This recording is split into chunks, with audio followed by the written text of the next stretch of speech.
handicap n'est pas une barrière. Elle le devient quand on le veut bien.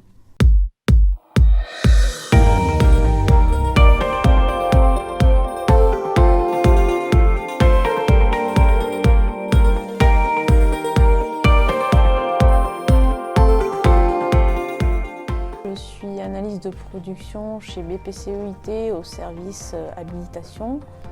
J'ai travaillé pendant 3 ans et demi en tant que prestataire et là ça fait 3 mois que je suis passée interne.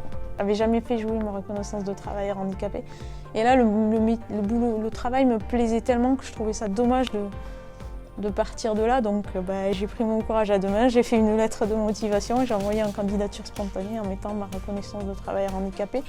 Et je savais justement qu'il y avait une politique de recrutement de travailleurs handicapés chez BPCE-IT. Je voulais être recrutée sur mes compétences et pas sur le handicap. Moi, ce que je retiens surtout d'Aziza, c'est quelqu'un qui est vraiment, qui a toujours la pêche, qui est toujours de bonne humeur, quoi. Elle transmet vraiment une bonne joie de vivre avec elle, au niveau responsabilité du poste, au niveau rigueur dans le travail, professionnalisme.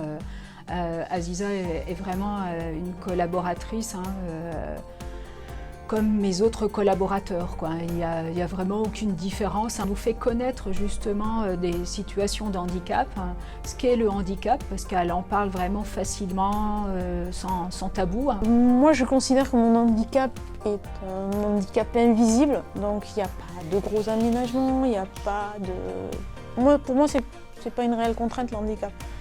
Et puis je vois que par rapport aux autres, je suis très bien intégrée, ils font attention. Voilà, si jamais il y a un truc que je peux pas faire ou quoi, on m'aide. Voilà, je veux dire, ça se fait naturellement en fait.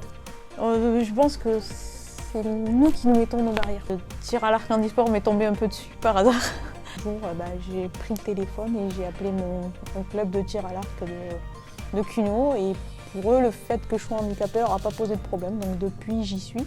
Ça fait 5 ans que je fais du tir à l'arc, mais vraiment par pur hasard, parce qu'un jour en compétition, je fais un bon score et l'arbitre à la fin de la compétition me dit de lui montrer ma feuille pour qu'il la signe. Il me dit, avec le score que tu as fait, tu aurais pu être sélectionné pour les championnats de France. Et l'année d'après, j'ai fait les championnats de France.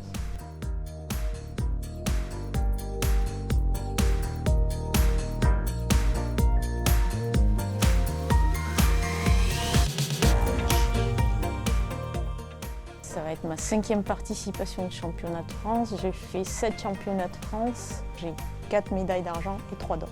Je retravaille surtout ma technique parce qu'elle était un peu approximative, même si j'ai fait des bons résultats. Grâce à cette technique, pouvoir faire des bons scores et être repérée pour pouvoir intégrer l'équipe de France et participer au JO.